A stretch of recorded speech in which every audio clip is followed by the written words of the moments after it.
Good morning students. ચાલો ફરી એકવાર આપણે બધા જ ધોરણ 12 નામાના મૂળ તત્વોની અંદર ભાગ 2 જે આપણે શરૂઆત કરી હતી એમાં આપણે પ્રકરણ પહેલું જોયું શેર મૂડીના હિસાબો. આપણે થોડીક ચર્ચા કરી લીધી કે ભાઈ વાણિજ્યની અંદર મેં કાલે જ આપણે ચર્ચા કરી હતી. જો વાણિજ્ય અને નામું છે ને વિદ્યાર્થીઓ તમારા માટે બે એકબીજાને સંલગ્ન વિષયો છે, એટલે આપણે અમુક રેફરન્સ છે એકબીજા વિષય અંતર્ગત આપણે સમજવાના હોય છે. આપણે નામાં કાલે વાણિજ્યની અંદર મેં ચર્ચા કરી હતી કે કોઈ પણ ધંધાકીય એકમ હોય એનું મૂડી માળખું છે એ 4 પ્રકારે બનેલું હોય. એની અંદર આપણે જોયું હતું માત્ર ઇક્વિટી શેર અને ડિબેન્ચર, ઇક્વિટી શેર અને પ્રેફરન્સ શેર, અને ત્રીજું છે ઇક્વિટી શેર, પ્રેફરન્સ શેર અને ડિબેન્ચર. ટૂંકમાં માલિકીની મૂડી અને ઉછીની મૂડીથી આ માળખું બનેલું હોય. તો આપણે નામાની અંદર ભાગ 2 ની અંદર જે પ્રકરણ 1 જોયું એ હતું શેર મૂડીના હિસાબો. એની અંદર આપણે 2 પ્રકારની શેર મૂડી જોઈ, ઇક્વિટી અને પ્રેફરન્સ શેર. મેં તમને પહેલા જ વાત કરી હતી ને હજી કહું છું કે ઇક્વિટી શેર એ માલિકીની મૂડી છે. એટલે આપણે માલિકીની મૂડી અંગે ચર્ચા કરી કે કઈ રીતે કંપનીની સ્થાપના કરવી હોય. અને એક વસ્તુ ખાસ મેં તમને કીધું હતું કે કોઈ પણ કંપનીની સ્થાપના એટલે કે કંપનીની શરૂઆત કરવા માટે કંપની ધારા 2013 પ્રમાણે ઇક્વિટી શેર બહાર પાડવા ફરજિયાત છે. બીજી એક કોઈ મૂડી તમે બહાર પાડો ના પાડો એનાથી કોઈ ફરક પડતો નથી, પરંતુ ઇક્વિટી શેર ફરજિયાત બહાર પાડવા જરૂરી છે. ઇક્વિટી શેર એ માલિકીની મૂડી છે. એના વિશે આપણે ચર્ચા કરી, કઈ રીતે બહાર પાડવામાં આવે છે, કેટલી કિંમતથી બહાર પાડવામાં આવે છે, કઈ રીતે બહાર પાડવામાં આવે છે. એમાં જોયું હતું આપણે દાર્શનિક કિંમત અને પ્રીમિયમ અને વટાવથી બહાર પાડવામાં આવતી, પરંતુ 2013 ના કાયદા પ્રમાણે આપણે એ પણ ચર્ચા કરી કે માત્ર સ્વેટ ઇક્વિટી શેર જ બહાર પાડી શકાય છે વટાવથી, કારણ કે કંપનીએ પોતાના કર્મચારીઓને બોનસ તરીકે આપવા હોય ત્યારે આ રીતના સ્વેટ ઇક્વિટી શેર બહાર પાડે છે અને એ વટાવથી બહાર પાડી શકે. બીજા હવે વટાવથી શેર બહાર પાડી શકતી નથી કંપની. એ ઉપરાંત આપણે એ ચર્ચા કરી કે ઇક્વિટી શેર છે એના હપ્તા કોઈ શેર હોલ્ડર એટલે કે અમુક રકમ શેરની કોઈ કારણોસર ન ભરે તો આપણે એવા શેર શું કરીએ છીએ? જપ્ત કરીએ છીએ. અને આવા જપ્ત થયેલા શેર ફરીથી બહાર પાડીએ છીએ. ટૂંકમાં આપણે ઇક્વિટી શેર મૂડીના હિસાબોની અંદર આ દરેક ચર્ચા કરી. હવે આપણે જે શેર મૂડીનું એટલે કે મૂડી માળખાનો બીજો પ્રકાર કે ઇક્વિટી શેરની હારે જો કોઈ કંપની છે ડિબેન્ચર બહાર પાડતી હોય તો આ ડિબેન્ચરના હિસાબો કઈ રીતે રાખવા. તો આપણે 11મા ધોરણની અંદર પણ આ વસ્તુ આવે છે, મૂડી પ્રાપ્તિ સ્થાનો, બરાબર. એની અંદર ઉછીના ભંડોળની અંદર આપણે ડિબેન્ચરની ચર્ચા કરેલી હતી. અત્યારે હું તમને ફરીથી સમજાવું છું કે ડિબેન્ચર એટલે શું. તો ડિબેન્ચર એટલે કંપનીની ઉછીની મૂડી. કોઈ કંપની છે એને તાત્કાલિક નાણાંની જરૂરિયાત ઉદ્ભવી હોય અથવા તો કંપની છે એને મૂડી માળખાની અંદર માલિકીની મૂડી અને ઉછીની મૂડી આ બંને પ્રકારનો સમન્વય રાખીને ભંડોળ રાખવા માંગતી હોય ત્યારે પણ કંપની છે ડિબેન્ચર બહાર પાડે છે. આ ડિબેન્ચર શેરની જેમ જ બહાર પાડવામાં આવે છે, પરંતુ ડિબેન્ચર શું છે તો કે કંપનીનું દેવું. ડિબેન્ચર શું છે તો કે એવર મૂડી કે છે એની ઉપર નિશ્ચિત દરે વ્યાજ ચૂકવવામાં આવે છે. જો એક વસ્તુ એકદમ ખાસ સમજો, આપણે જ્યારે કોઈ પણ પ્રકારના શેર બહાર પાડ્યા હોય ને તો એમાં વળતર તરીકે આપણે શું ચૂકવીએ છીએ તો કે ડિવિડન્ડ ચૂકવીએ છીએ. અને ડિબેન્ચર આપણે બહાર પાડીએ છીએ, મૂડી પ્રાપ્ત કરીએ છીએ, વળતર તરીકે શું ચૂકવીએ છીએ તો કે વ્યાજ. અને આ વ્યાજનો દર નિશ્ચિત હોય છે. આપણે અહીંયા જોયું હતું કે ઇક્વિટી શેર ઉપર ડિવિડન્ડનો દર નિશ્ચિત હોતો નથી. કંપનીના નફા ઉપર ડિપેન્ડ હોય છે કે કંપની વધુ નફો કરે છે તો ડિવિડન્ડ વધુ આપે છે, ને ક્યારેક તો એવું બને કે નફો ન થયો હોય અથવા તો સરેરાશ કે સામાન્ય નફો થયો હોય તો ડિવિડન્ડ ક્યારેક ચૂકવવામાં પણ નથી આવતું. પરંતુ ડિબેન્ચર એ ઉછીની મૂડી છે, એની ઉપર વળતર સ્વરૂપે જે મળે છે એ શું કહેવામાં આવે છે? વ્યાજ. અને આનો દર કેવો હોય છે? નિશ્ચિત. પ્લસ આપણે અહીંયા જોઈએ તો શેર છે એ અમુક એને જ્યાં સુધી કંપની વિસર્જન ન પામે ત્યાં સુધી આની મૂડી પરત કરવાની હોતી નથી. જ્યારે ડિબેન્ચર એ ચોક્કસ મુદતના હોય છે કે એ મુદત પૂરી થાય પછી ડિબેન્ચર છે એ પરત કરવાના હોય.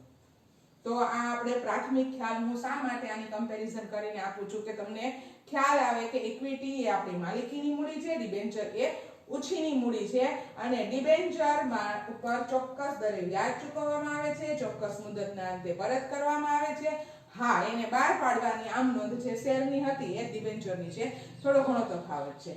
હવે પરીક્ષાની દ્રષ્ટિએ વાત કરીએ તો આપણે મેં તમને કહ્યું હતું કે શેર મૂડીના હિસાબો છે એ 8 ગુણનો દાખલો વિભાગ ઈ ની અંદર ફરજિયાત પૂછાય છે અને 2 ગુણના એ અને બી વિભાગમાં, આમ કરીને 10 ગુણનું આ ચેપ્ટર છે.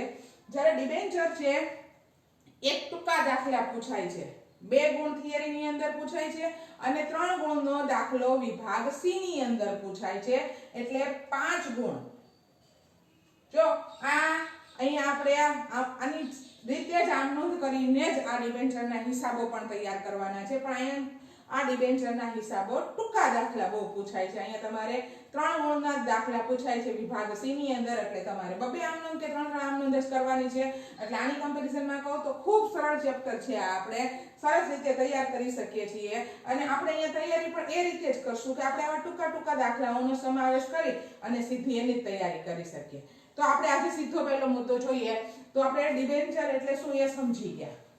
પછી એની થિયરી આપણે જોઈ લેજો તમે વિદ્યાર્થીઓ મિત્રો, અને આપણે હવે પેજ નંબર બુક હોય સાથે તો જુઓ, પેજ નંબર 67 ઉપર આપણે જોવાનું છે કે આપણે જેમ શેર બહાર પાડવા માટેની વિવિધ પ્રકારની આમ નોંધો જોઈ હતી એ જ રીતે આપણે અહીંયા ડિબેન્ચર બહાર પાડવા માટેની આમ નોંધો કઈ રીતે થશે એની આપણે અહીંયા ચર્ચા કરવાની છે. તો એમાં જોઈએ તો પહેલું છે એ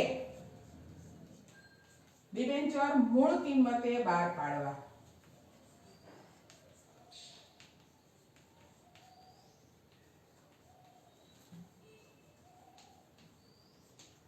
આ કયો મુદ્દો છે તો કે ડિબેન્ચર મૂળ કિંમતે બહાર પાડવા.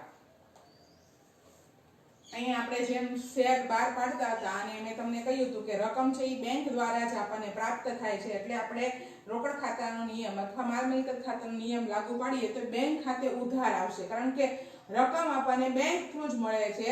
તો અહીંયા પણ આપણે ડિબેન્ચરને બહાર પાડીએ છીએ ત્યારે આપણને અરજી સાથે રકમ મળે છે, મંજૂરી સાથે રકમ મળે છે અને એના પણ હપ્તા કરી શકાય. ડિબેન્ચરના એક સાથે રકમ ન મંગાવી હોય તો હપ્તા દ્વારા રકમ મંગાવી શકાય છે.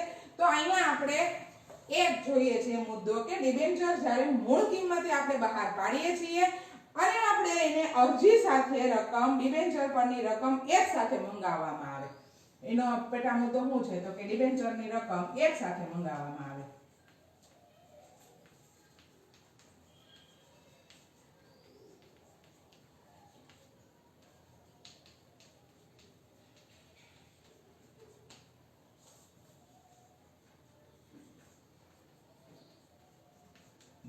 જો જરૂરી નથી કે આપણે શેરની જેમ આને અલગ અલગ રીતે રકમ મંગાવીએ, આપણે ડિબેન્ચરની રકમ એક સાથે પણ મંગાવી શકીએ છીએ.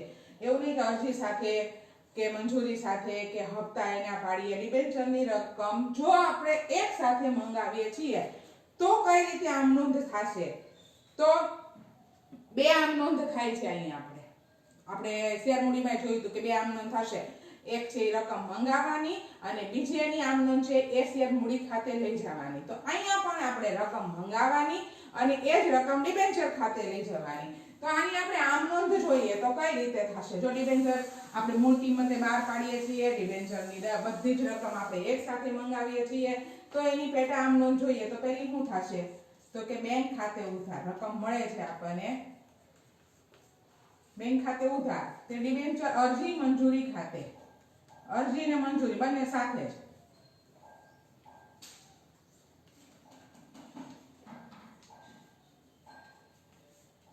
મંજૂરી ખાતે શું કરશું આપણે જમા. આ કઈ આમ નોંધ તો કે જ્યારે આપણને ડિબેન્ચરની રકમ મળે છે ત્યારે આપણે અરજી અને મંજૂરી બંનેની રકમ સાથે જ બધું જ મંગાવી લીધી છે.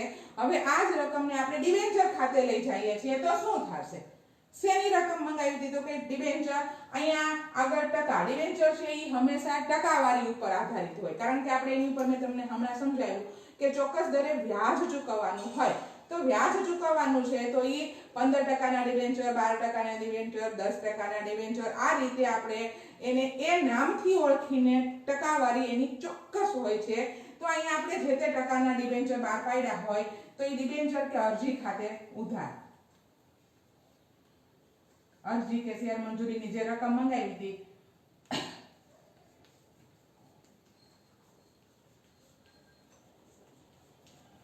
ઉધાર તે ક્યાં લઈ જશું આ રકમ આપણે તો શેર મૂડીની આપણે રકમ શેર મૂડી ખાતે લઈ જતા હતા તો અહીંયા ડિબેન્ચરની રકમ છે એ આપણે ડિબેન્ચર ખાતે લઈ જશું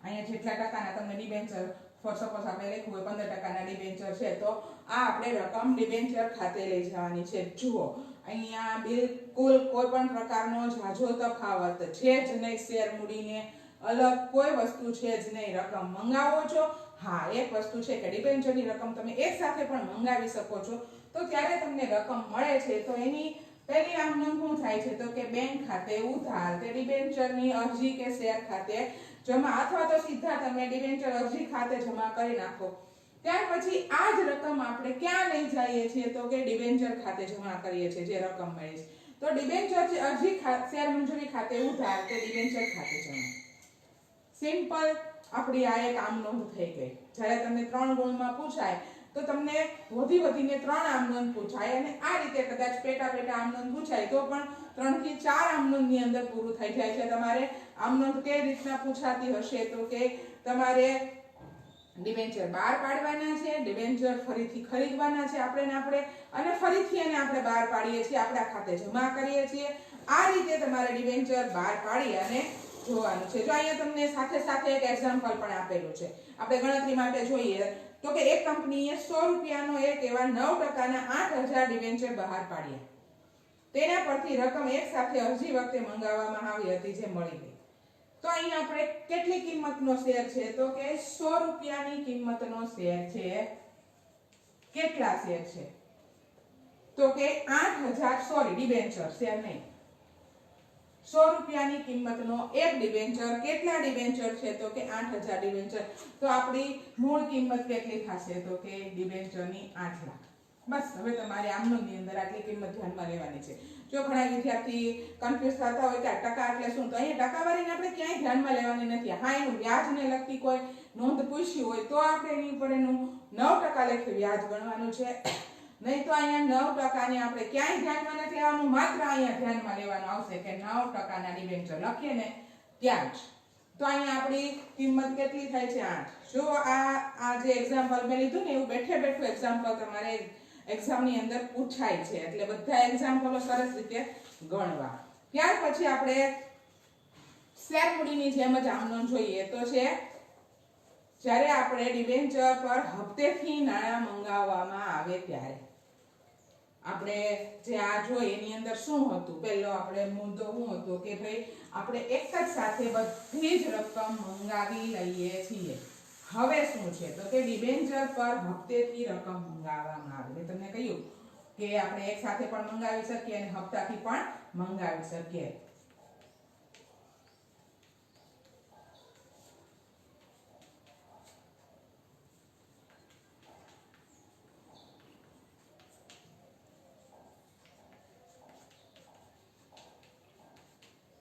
ડિબેન્ચર પર હપ્તાથી રકમ મંગાવવામાં આવે ત્યારે તો જે રીતે આપણે શેર મૂડીની અંદર નોંધ કરતા હતા એ જ રીતે અહીંયા પણ નોંધ થશે ક્રમશઃ એક પછી એક આપણે જોતા જઈએ તો જ્યારે આપણે અરજીના નાણાં મળે છે ત્યારે તો શું થાય બેંક ખાતે ઉધાર તે ડિબેન્ચર અરજી ખાતે જમા ત્યાર પછી આપણે જોઈએ તો એ અરજીની રકમ છે એ આપણે ક્યાં ખાતે લઈ જવાની છે તો કે ડિબેન્ચર ખાતે તો હું આમનો થાય અરજી ખાતે ઉધાર તે ડિબેન્ચર ખાતે જમા આ જ રીતે મંજૂરીની રકમ મળે છે એટલે આપણે શું નોંધ થાય બેંક ખાતે ઉધાર તે હવે મંજૂરીની મળી તો મંજૂરી ખાતે જમા પછી ઈ જ મંજૂરીની રકમ ક્યાં લઈ જઈએ છીએ આપણે ડિબેન્ચર ખાતે તો હું આમ નોંધ થઈ જાય મંજૂરી ખાતે ઉધાર તે ડિબેન્ચર ખાતે જમા સેમ ટુ સેમ શેર મૂડી જેવી જ આપણે બધી નોંધ અહીંયા કરવાની છે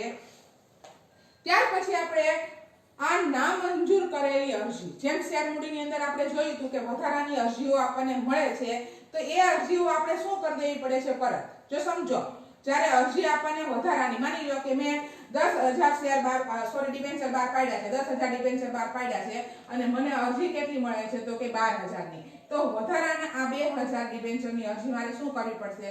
પરત કરવી પડશે. તો પહેલા તો હું પૂરેપૂરી નોંધ કેટલી કરીશ? 12,000 ની. પછી બીજી જે નોંધ કરીશ શેર મૂડી ડિબેન્ચર મૂડી ખાતે, તો આપણે 10,000 જ લઈ જવા પડે. અહીંયા આપણે પહેલા શેર મૂડી કર્યું હોય અને પછી ડિબેન્ચર કરતા હોય એટલે અરે આપણે અહીંયા 12,000 ની અરજી મળે છે, આપણે 10,000 ડિબેન્ચર બહાર પાડ્યા છે, તો આ વધારાના 2,000 આપણે પરત કરવાના છે. પણ જ્યારે પ્રથમ આપણે નોંધ કરતા હોય ત્યારે અરજી ખાતે પૂરેપૂરી રકમ 12,000 લેવાની. બીજી નોંધની અંદર આપણે આ વધારાની 2,000 ની અરજી પરત કરીએ છીએ અને આપણે ડિબેન્ચર ખાતે કેટલી મૂળ રકમ લઈ જવાની? તો કે 10,000. એટલે અહીંયા આપણે જો વધારાની આપણને અરજી મળે છે તો પહેલી જે નોંધ છે એ 3 થશે, નહીં વધારાની અરજીઓ હશે તો 2 નોંધ થશે. પછી આપણે મંજૂરીની રકમ મંગાવીએ છીએ.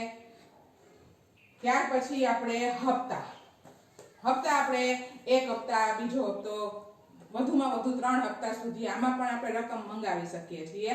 તો આમ નોંધ છે એ એક સરખી જ રહે છે, એની અંદર કોઈ ફેર પડતો નથી. હા, આપણે શેરની જગ્યાએ ડિબેન્ચર અને અહીંયા શેર મૂડીની જગ્યાએ આપણે ડિબેન્ચર ખાતે રકમ લઈ જઈએ છીએ. હવે જુઓ, આપણે અહીંયા મેં તમને શેર મૂડીની અંદર એ કહ્યું હતું કે જો આમ નોંધ સરસ રીતે આવડશે તો જ તમને આગળ દાખલા ગણી શકો છો. અને ડિબેન્ચરમાં હું હજી એ કહું છું કે શેર મૂડીની કમ્પેરિઝનમાં તો ટૂંકા દાખલા પૂછાય છે અને આપણે 2 થી 3 આમ નોંધની અંદર જ પૂરું કરવાનું હોય છે. તો અહીંયા આપણને એક્ઝામ્પલ એક આપ્યું છે. જુઓ, અહીંયા આપણે 100 રૂપિયાનો આજે આપણે આ મોટું એક એક્ઝામ્પલ ચર્ચા કરી લઈએ, પછી કાલથી હું તમને ટૂંકા દાખલા જે રીતે પૂછાય છે એ જ હું તમને ગણતરી કરાવું છું. અહીંયા આપણે 100 રૂપિયાનો એક એવા 8,000 ડિબેન્ચર, એટલે કિંમત કેટલી થશે આપણી? માત્ર આ ગાણિતિક ગણતરી કરવાની છે, પછી તો આપણે આમ નોંધની અંદર જ સીધી મુક્તિ થવાની છે. કેટલી થશે? 8 લાખ. હવે અરજી સાથે કેટલી? હું અહીં ગણતરી કરી દઉં છું. આમ નોંધની અંદર તમારે રકમ મુક્તિ જવાની છે. કેટલા ડિબેન્ચર છે? 100. અરજી સાથે કેટલા મંગાવ્યા આપણે? 100 રૂપિયાની મૂળ કિંમત છે, અરજી સાથે કેટલા મંગાવીએ છીએ? 30.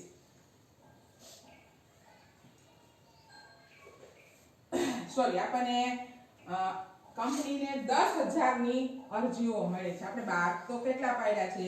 8,000. પણ આપણને મળી કેટલી અરજી? તો કે 10,000 ની. એટલે આપણે જ્યારે અરજી વખતે પહેલી વાર રકમ લઈએ છીએ ત્યારે કેટલા ડિબેન્ચર લેવા પડશે? તો કે 10,000 લેવા પડશે. એટલે અહીં કેટલી કિંમત આવશે? તો કે 3 લાખ અરજી સાથે. પછી આપણે બીજા નોંધની અંદર આ વધારાની અરજી પરત કરી દઈએ છીએ અને ખરેખર આપણી ડિબેન્ચર ખાતે તો રકમ કેટલી હોવી જોઈએ આપણી? તો કે 30 × 8. એટલે કે ડિબેન્ચર ખાતે રકમ આપણી કેટલી લઈ જવાની છે? તો કે 2,40,000. અને આ વધારાના જે આપણને કેટલી અરજી મળી હતી? 2,000 ની. એટલે કે આ 60,000 રૂપિયા છે એ આપણે શું કરશું? પરત. આ રીતે તમારે ક્રમશઃ લેતું જવાનું છે. મંજૂરી વખતે કેટલા મળ્યા છે આપણને? તો કે 40. હવે અહીંયા કશું હોય નહીં, આપણે અહીંયા સીધા 40 અને હવે કેટલા લેવાના છે તમારે? 8. એટલે કેટલી રકમ થશે? તો કે 3,20,000. તો આ રીતે તમારે હપ્તા વખતે 30 જોઈ લો, સરવાળો 100 રૂપિયા પૂરો થઈ જાય છે. આપણે 30 ને 30 60 ને 40 100. તો આ રીતે તમે ક્રમશઃ અહીંયા જો આપણે 8,000 બહાર પાડ્યા હતા, મળી કેટલી આપણને? 10,000 ની. એટલે આપણે જ્યારે પ્રથમ આપણને બેંક ખાતે રકમ મળે છે તો એ પૂરેપૂરી કેટલી આપણે ઉધાર કરવાની છે? 3 લાખ. પછી બીજા આમ નોંધની અંદર આપણે 60,000 પરત કરીએ છીએ અને 2,40,000 આપણે ડિબેન્ચર ખાતે લઈ જઈએ છીએ. આ જ આમ નોંધમાં ફેર આવશે પછી મંજૂરી વખતે અને હપ્તા વખતે. તો આજે આપણે અહીં સુધી રાખીએ છીએ. કાલે આપણે નવો મુદ્દાની શરૂઆત કરશું. Thank you.